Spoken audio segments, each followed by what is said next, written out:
just let people know who you are, where you come from. Oh yeah, I'm FreddyG. I'm a stand-up comic from New York, and I also a political content creator at Orange FreddyG on all the social media. I make a lot of vertical videos. Despite my age being 42, I still make them.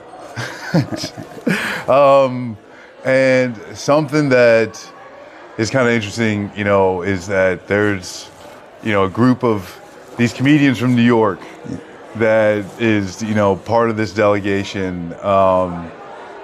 And, you know, so some of you know each other, right, from the scene and everything like that. Is this something New York comics usually do? Just kind of just like, haha, let's do solidarity missions, or? This is unique. First of all, we're not doing stand-up. That's crazy. I was like, it's gonna be cool. There's a lot of cool people there. I'm gonna get to meet people from all over the country and the world. People are like, oh, why is you guys not doing stand-up? And it's like, well, we're gonna plan to force a stand-up show in a place that's having struggle with electricity. It doesn't make sense. Yeah. This is a unique. It's very, and I think comics are becoming more political.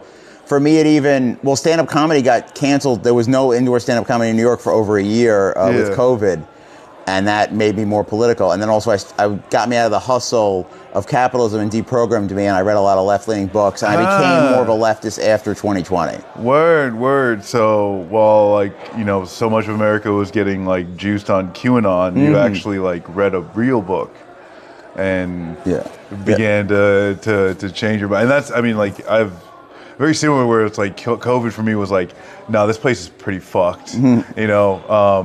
The book that did it was a leftist told me about this book, The End of Policing, after George Floyd. And I read it. And then later, I'm like, that book kind of changed my life a little bit. And he's like, I never read it. I just told you that because comics are lazy. Well, that's perfect. That's perfect. Well, so after COVID, and like, did you feel like your comedy changed at that point? Or was it like a gradual thing as you start working? Or, I mean, do you work political stuff into your comedy? Or is it just like, what's with the New York subways? You know, like, I don't know.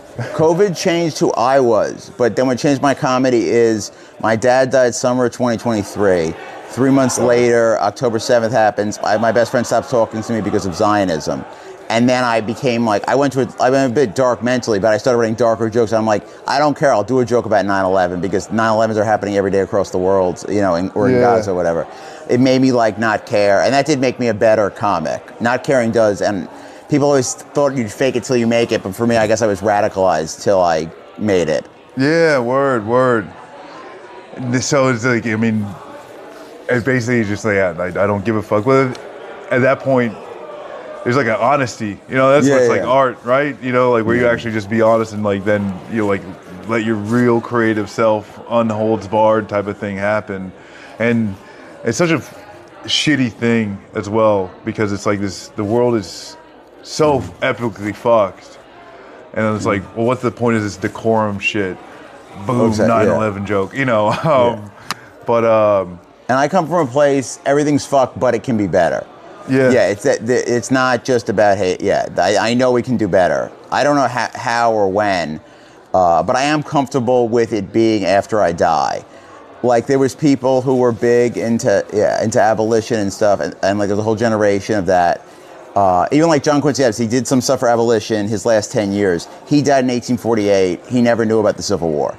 So he did stuff, like so it might be that we're in a weird middle generation in between a couple crazy things, and we're just kind of doing our work for the next generation to actually solve some stuff. Not that the Civil War ended up solving a lot of stuff, but but it took a step forward and then took a bunch of steps back. And like kind of even just stepping away from Cuba a little bit because you know you mentioned you and a buddy had separated over, you know, like after October. Yeah, Israel Palestine was my big thing, and then this was an opportunity to go someplace that is experiencing some of what Gaza experienced in this century.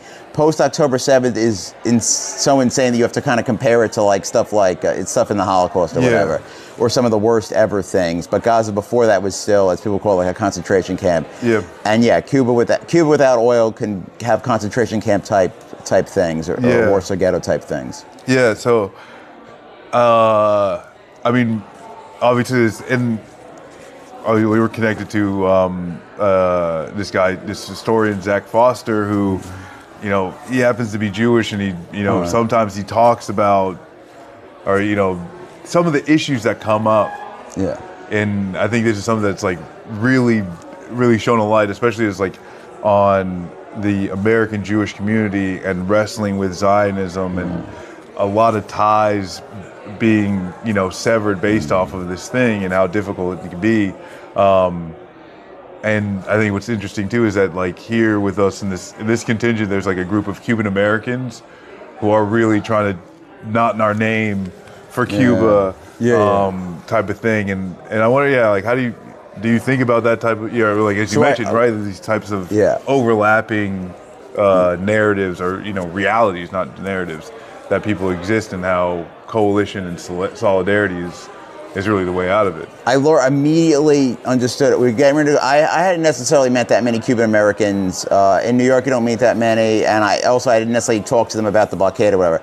I immediately met all the Cuban American contingent when we were leaving on the flight. And I was like, oh, these are the anti-Zionist Jews of their community. I talked to them a lot, and I ended up interviewing a couple today.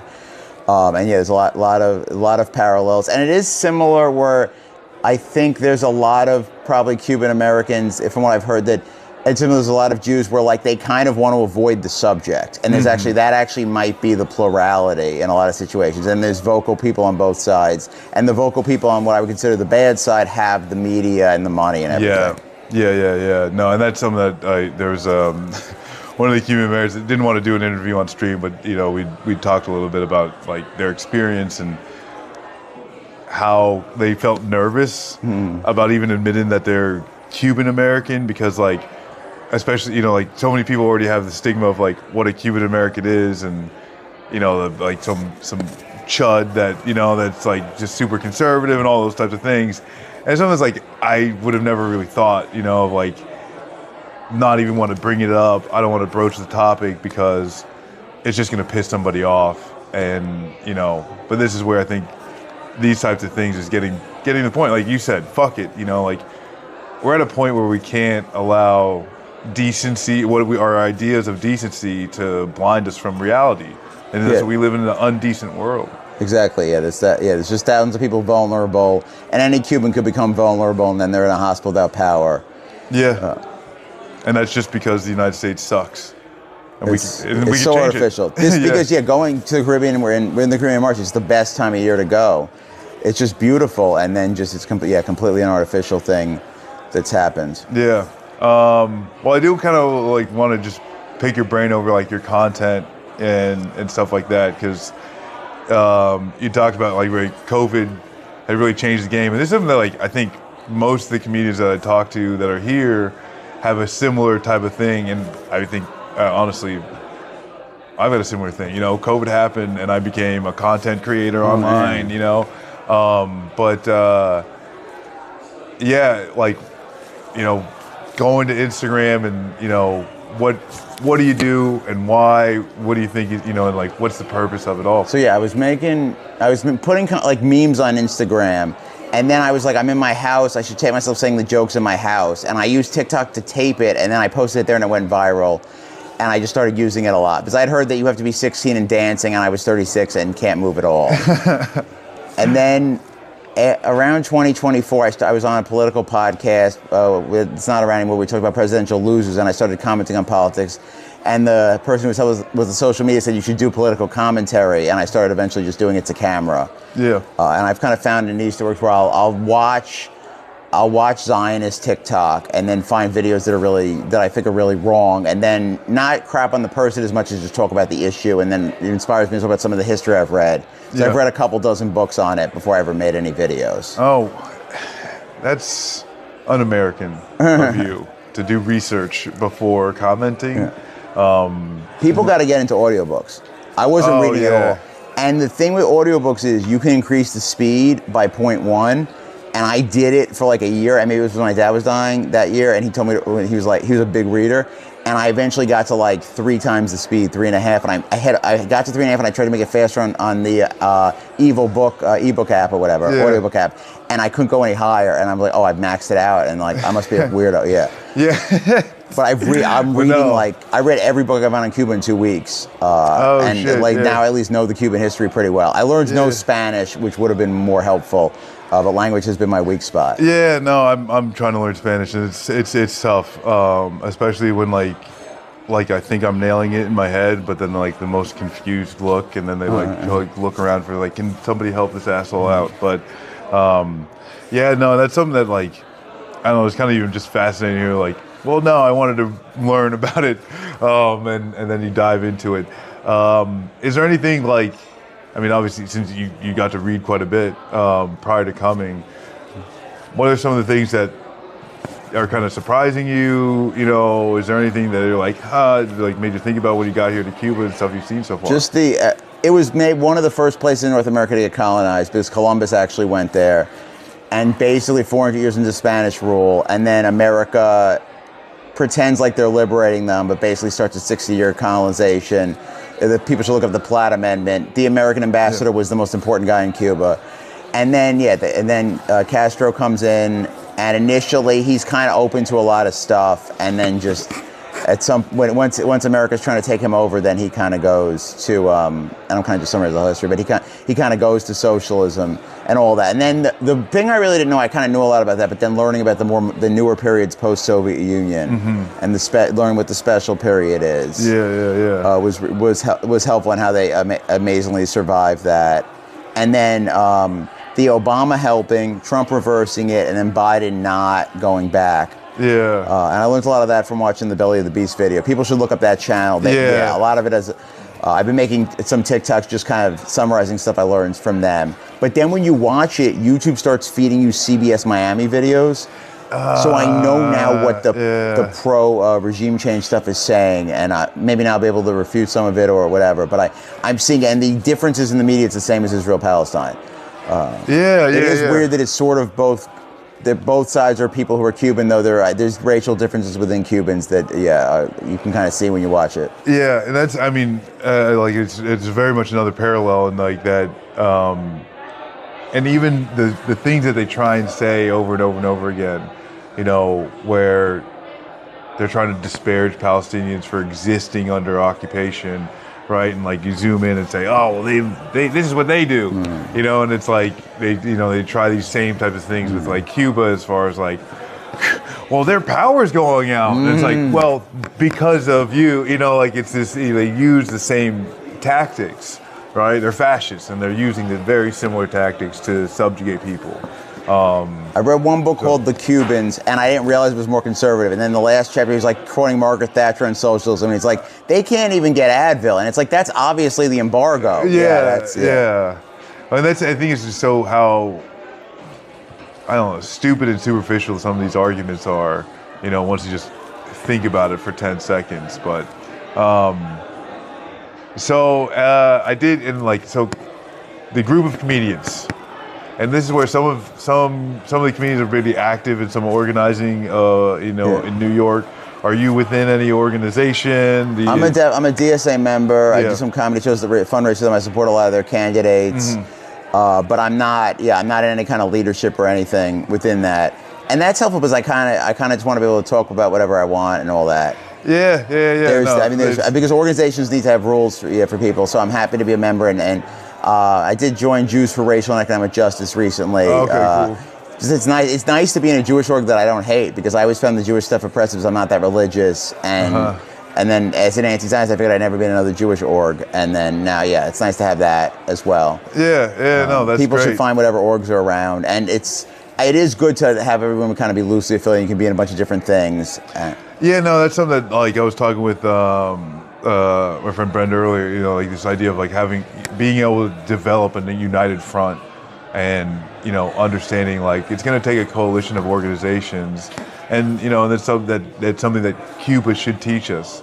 You know, let's not fall into the same type of, it's all Fidel. You know, there's a coalition of organizations that allows Cuba to run itself. You know, and so being a part of a coalition is important, even, you know, for an individual, but as well as for the movement.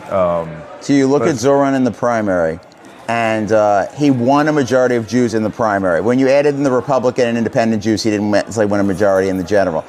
And only maybe 15% of Jews are anti-Zionist or non-Zionist. So a lot of Jews who might either be nominally Zionist or not taking a position still voted for him because he was the candidate who seemed like he was going to help people or he was excited. There is some other people who just want to vote for the winner too. So so Zoran winning majority of Jews showed, and he had said, Israel's got to be a state with equal rights, and they're like, that's fine, I'm voting for him.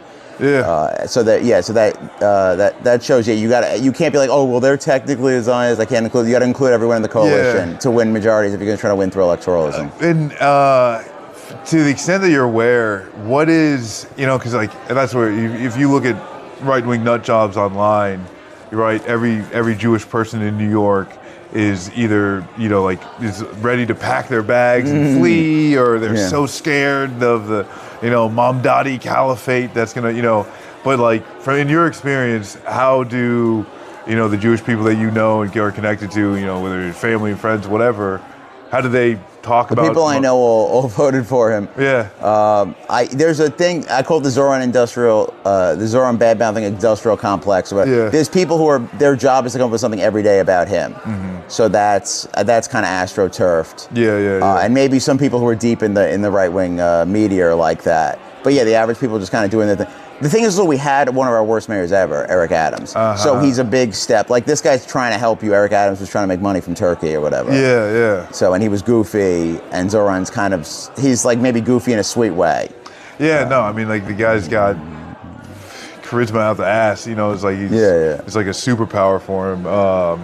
Being a guy who smiles help. His smile is helping. It's good. And he wears rings. He's so stylish. But that's it's interesting because I don't know. If you're not there on the ground, you hear so much shit, and especially and like you said, the bad mouthing Zoran industrial complex, which even speaking with John, we were talking on stream earlier of substantive critique versus flailing baby nonsense. And I think that's where, for New York City, for people in organizations, for one, it's up to y'all really to make sure Zoran gets pushed in the direction that is, that's promised, I'm kind of I would say I'm kind of a Zoran centric. I'll criticize him for keeping the commissioner. That didn't seem right. I hope the commissioner's not they don't get a term, so she's the commissioner now. We'll see how long she's the commissioner for. I will eventually have to review him on the whole 4 years. He's done stuff on the child care, and he's appointed people on the board who are going to freeze my rent. And they're working pretty good on a grassroots thing to get Hochul to tax the rich, which could fund the other stuff. So he is delivering on his big promises, and then there's plenty of critiques on other stuff that are important. I never try to shut down the criticism, and I'm willing to be part of it for certain things. But I'm not going to, because I don't like one thing, just jump off board. Because there's a lot to and my rent being frozen is huge for me. That's I don't think there's anybody that can't understand that. This is a big deal. And I'm privileged that my wife moved someplace that was rent stabilized at the right time. We've just stayed. It does affect 2 million people, but we're the ones of us who have it are very lucky. Which, if you and we need to help everybody else. If you could speak to that, because I don't know that everybody understands how that policy works or what a rent stabilized apartment even is. Okay, and it's not rent control is the one people know about. It's you pay $200 a month for a 3-bedroom. And they had to be built before the 70s. My building was built either before pre-war. I don't know if it was before World War I or between the two World Wars. That's what pre-war tends to mean. And it's a solid walk-up apartment, and then it can go up by a certain percent every year. There is a rent guidelines board that decides that percent, and the mayor appoints them. So by Zoran saying he's going to freeze the rent, he appointed people who have promised to raise it by 0 next year. And Bill de Blasio did it 3 times in his 8 year mayoralty, which was mostly until COVID. It doesn't cost the city money. It makes landlords make less money. And I don't know that you could freeze the rent forever, but it keeps it down, and they get to decide a year at a time. But yet it's not. I'm paying below market, but it's not insanely low. My landlord is still doing it right. No, and I think it's important for people to understand. It's this allows you to scrape by in New York City, where people are being failed to society and are unable, unable to do so. And I mean, that's where I remember like seeing some whether TikToks and Instagram of like the worst of the worst in New York City real estate, and it's like literally people like living in a closet. Some of these things look just so absolutely crazy, and that's where I think people really don't understand how bad it can get in some of these major cities where, if you let landlords run rampant, they're gonna fuck people over. And this is where it's like, whether it's the space given, the price, repairs and utilities and how they even operate.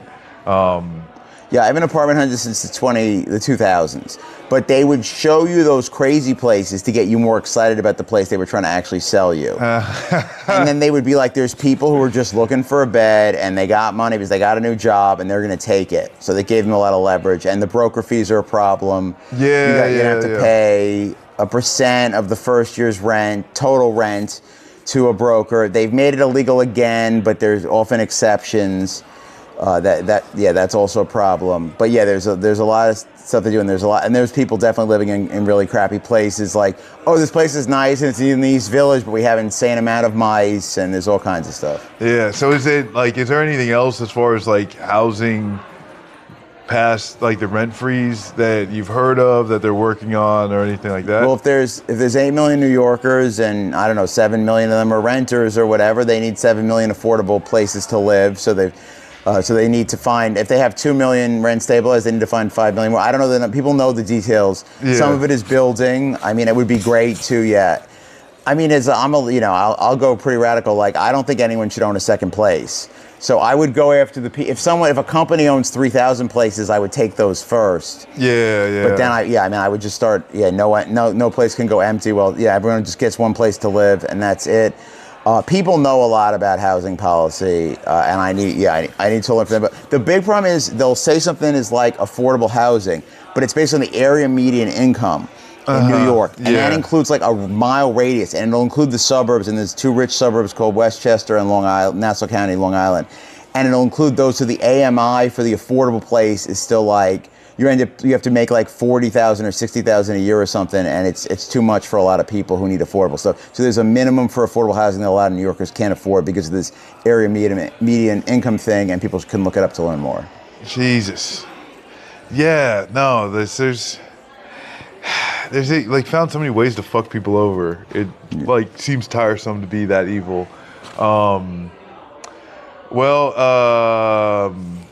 I don't know if I wanted to dive into anything else. And, and I gotta say, because like it's just very interesting, like how many like just New York City comedians are here, and I've got hopes that like I'm seeing between you and Kate and some of the others is like that Ingalls and Marx and Lennon and then like there's gonna be some New York City comedian vanguard party that's gonna be in some big change, because they just seem so crazy that it's like, oh shit, yeah, look at all these comedians that are here and all from the same city. A lot of you are in DSA and in organizing, and I would kind of like wonder like about like the thing that maybe like that Cuba is teaching of creativity, of Can I curse on stream? Oh, yeah, absolutely. Oh, yeah. So fuck comedy podcasts. Comedy podcasts restrict the topics comics are supposed to talk about to only the things that they lean conservative. Like, oh, should we be talking about pronouns, whatever? No, people should be talking about whatever they find interesting and whatever's wrong with society. Like, you could be a modern day philosopher, but comics rarely are. And especially fuck Joe Rogan, because Joe Rogan exists to make people talk about trans people instead of organizing their workplace. Yeah, that's basically it. And like kitty litter, in schools or some shit. I heard that. Comic Jew said as a serious premise, and it was like a fake article. Oh man, Yeah, where is there any like New York City comic beef? That like goes down ever between like conservative. There's been ones. Yeah, the New York City has at least 3 scenes. There's the uptown scene that's it's mostly black and Hispanic comics or some white comics play in those rooms. My setup punch dorky guy who couldn't play sports, it doesn't quite work that well in those. Yeah, I'm open to doing those rooms, but I have not succeeded that well in those rooms. Yeah. Then there's the club scene, which is like stuff for tourists and like idolizing people like Joe Rogan or whoever. Yeah. And then there's the old scene in Brooklyn, and a little bit. I live in Astoria, which is kind of like the Brooklyn of Queens. And that's the third scene. That's kind of the scene I'm in more, where they're at least willing to criticize capitalism and talk about stuff. And maybe people will say it's too quote unquote woke, but if you can criticize stuff and if you're a nice person, then it's all good. Yeah, if you're coming at woke from a nice place, then it's all good. Yeah. No, well, that's interesting. And so now I'm just imagining like you coming up with gangs and like with like broken bottles and brass knuckles, and then going to the uptown scene or something like that. But and well, yeah. I mean, I don't know where do you see this going after this? You know, you get back from Cuba. What? You know, I'm excited to share the video. I did a lot of interviews. I'm excited to share that. Excited to keep making political content. Make some of the times the political content can be funny if the person whose video I'm like stitching is stupid enough, I can make it funny. Yeah. And then also just making funny videos and traveling around the city or the country and doing comedy. Is there still now I don't want to talk about like Live Nation. Does the comedy scene get eaten alive by Live Nation? Some of these venue places? I think I see people sharing Ticketmaster stuff. Ticketmaster Live Nation is the same company. I'm like, oh, that sucks. Yeah. The issue is that we're often not getting paid anything. So, and then because there's venues that are charging $20 or dollars more plus 2 drinks. So you're paying $40, and it might even be more right now. But you're paying $40, $50, and the comics are getting paid a lot. At least some of the comics are getting paid nothing. I don't know. It would be a very tough thing to unionize, but the labor conditions are terrible. Yeah. I have friends who are other types of artists, and they have unions, and So the labor conditions in comedy are not great, and a lot of people want to do it as a hobby, and they're kind of taking advantage of that. So it's basically if you want to do this, you gotta just crawl on your belly until you actually. Draw some type of crowd that you can, then hold over them. But like, how do? That is why I like social media will show you to the people, and I like that. Yeah, and there's biases and evilness as well. But for me, the gatekeepers would just make me kind of stand there. They won't even see you perform. In New York, it's a privilege for someone important to see you do a set. Yeah, and it unuses a lot. This is its town a lot. We have a few comics getting a lot of sets every day, and the rest was kind of scrounging for one. And there's a lot of funny people, so that's not really the best way. Yeah, no, it's because I used to bounce at bars, and if there was someone performing, we'd let them you charge whatever you want up to $10, and whatever what you get at the door, that's yours. Yeah. And basically these, they know they could sell liquor to make money, right? Or does that not? Honestly, the door going to the performers and the liquor going to the venue would be reasonably fair. Yeah. But with the comedy clubs, they're getting the liquor, and then I don't know what percent of the door they're actually sharing with the comics. Yeah, but as your experience, little to none. Yeah. Jesus. And they want you to work for free for a long time, and also kind of beg to work for free. Yeah. And I've been approved to work for free at some clubs, but not very often. And then it can kind of be a dead end. Approved to work for free is a crazy sentence. I don't know. So it's called passed. If you're allowed to submit your availability to a club, you are passed, and that might be only for unpaid spots. And passed doesn't mean you're getting booked at all. You might just be filling out a form every month and nothing is happening. And then they're like, okay, that's already bad. But people really want to get passed to this club because this club is like a fun place to perform. Because a lot of them are fun places to perform. We have a lot of people who want to audition. We're going to make people pay to audition. And there's people either paying money up front to audition at clubs, or they're doing a show where you got to bring 5 friends. And those 5 friends are each paying $40. So you or your friends, depending on who has the money, is paying about $200 to audition at a club. Jesus. And that happens in other parts of entertainment too, paid auditions. But it is the opposite of any kind of workers' rights that we would want. That's crazy. I never heard of that. That's absolutely fucked. Jesus. So Yeah, I'm sure in your industry you guys have complaints, but I feel like this is a lot worse. Yeah. No, I mean you really like doing comedy. I mean, you must. The only way, like you or your friend might be funny, they might not be. Are they willing to get on stage thousands of times to get good at stand-up? The people who are may become stand-up comics. If you're not motivating on stage a lot, you're really unlikely to become a stand-up comic. Yeah. And that's what really separates us, is the desire to get on stage. Jesus. The desire to get up on stage, which I do not have whatsoever. Last thoughts, messages to the chat that is listening to us right now. Anything for them? Please talk about Cuba, but also, keep talking about Palestine, Lebanon, obviously the Iran war. I don't know as much about this one, but talk about Sudan. And just add Orange FreddyG. Got the same name everywhere. Yes, follow me would really help. And follow the other comics he has on, the people who were involved in this trip, because everyone we knew was kind of like, you're going to Cuba, you're going to be okay, and we had a great time. And just glad that we were able to come. Yeah, I don't know if you were able to actually read and all this type of stuff, but it's even to say this is not my second time, it's got family members that are like, oh, is he gonna be okay? Is he gonna be okay? And it's you live in the United States where the state is murdering people in the streets, and so I'm gonna be. The most dangerous thing I do is drive around between Queens and Brooklyn. That's more dangerous than anything that's happened in Cuba. Yes. I don't think they have that level of danger in Cuba. They outlawed it. It's silenced. All right, hey, Freddie, appreciate it. Thank you so much. It's so cool.